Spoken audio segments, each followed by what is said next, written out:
Hi madam. Hello. Big boss ನೋಡ್ತೀರಾ? ಹಾಂ ma'am, ನೋಡ್ತೀವಿ. ಯಾರು ಇಷ್ಟ ಆಗ್ತಾರೆ? ನಮಗೆ ಕಾವ್ಯ ಅವರು ಮತ್ತು ಸೂರಜ್ ಅವರು ಇಷ್ಟ ಆಗ್ತಾರೆ. ಓ, ಸೂರಜ್ ಅವ್ರು ಇಷ್ಟನಾ? ಹಾಂ, ಅಂದರೆ like not for the looks and all, but he is good player. ರಾಶಿಕಾನ ಬಿಟ್ಟರೆ ಸೂರಜ್ ನೀಟಾಗಿ ಆಡ್ಬೋದು ಅಂತ ನಮಗೆ ಅನಿಸುತ್ತೆ. ಮತ್ತೆ ಗಿಲ್ಲಿ ಫೇವ್ರೇಟ್ ಅಂತ ಹೇಳಿದ್ರೆ ಗಿಲ್ಲಿಗೆ ಈ ವಾರ ಕಳಪೆ ಕೊಟ್ಟರು, ಏನು ಅನ್ನಿಸ್ತು?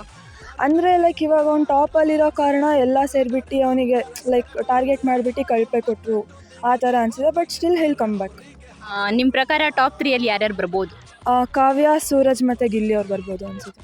ಕಾವ್ಯಂದು ಗಿಲ್ಲಿದು ಬರೀ ಫ್ರೆಂಡ್ಶಿಪ್ಪು, ಅದು ಲವ್ ಅಂತ ಎಲ್ಲ ಪೋರ್ಟ್ರೇ ಮಾಡ್ತಿದ್ದಾರೆ, ಅದ್ರ ಬಗ್ಗೆ? ಅದು ಏನೂ ಇಲ್ಲ. ಗಿಲ್ಲಿ ಸಪೋರ್ಟಿಂದ ಕಾವ್ಯ ಅವ್ರ ಮೇಲೆ ಅಂದರೆ ಸ್ವಲ್ಪ ಅವ್ರಿಗೆ ಸಪೋರ್ಟ್ ಸಿಗ್ತಿರೋ ಕಾರಣ ಅವರಿಬ್ಬರಿಗೂ ಕುಗ್ಗಿಸ್ಬೇಕು ಅಂತ ಆ ಥರ ಮಾಡ್ತಿದ್ದಾರೆ ಅಂತ ಅನಿಸುತ್ತೆ. ಒಳ್ಳೆ ಎಂಟರ್ಟೈನ್ಮೆಂಟ್ ಸಿಗ್ತಿದೆಯಾ? ಹಾಂ, ಸಿಗ್ತಿದೆ. ಯಾರು ಇಷ್ಟ ಆಗ್ತಾರೆ? ಗಿಲ್ಲಿ. ಯಾರನ್ನು ಕೇಳಿದ್ರು ಗಿಲ್ಲಿ ಗಿಲ್ಲಿ ಅಂತಾರೆ. ಯಾವ ರೀಸನಿಗೆ ಇಷ್ಟ ಆಗ್ತಾರೆ? ಅವ್ರ ಕಾಮಿಡಿ ಇಷ್ಟ ಆಗುತ್ತೆ, ಅವ್ರು ಆಟ ಆಡೋದು ಚೆನ್ನಾಗಿ ಆಟ ಆಡ್ತಾರೆ.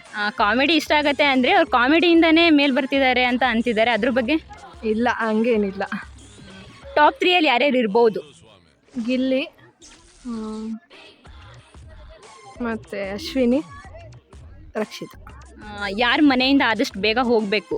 ಅಶ್ವಿನಿ ಗೌಡ. ಗಿಲ್ಲಿ ಮತ್ತು ಕಾವ್ಯ. ಗಿಲ್ಲಿ ತುಂಬ ಎಂಟರ್ಟೈನ್ ಮಾಡ್ತಾರೆ ಮತ್ತು ಜೆನ್ಯೂನ್ ಪರ್ಸನ್ ಆಗಿದ್ದಾರೆ ಮತ್ತು ಚೆನ್ನಾಗೆಲ್ಲ ಆಟ ಆಡ್ತಾರೆ. ಟಾಪ್ 3 ಕಾವ್ಯ ಮತ್ತು ಗಿಲ್ಲಿ ಮತ್ತು ರಘು ಬರ್ಬೋದು.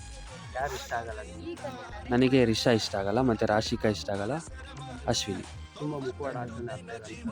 ರಿಷಾ ಮತ್ತು ರಾಶಿಕಾ.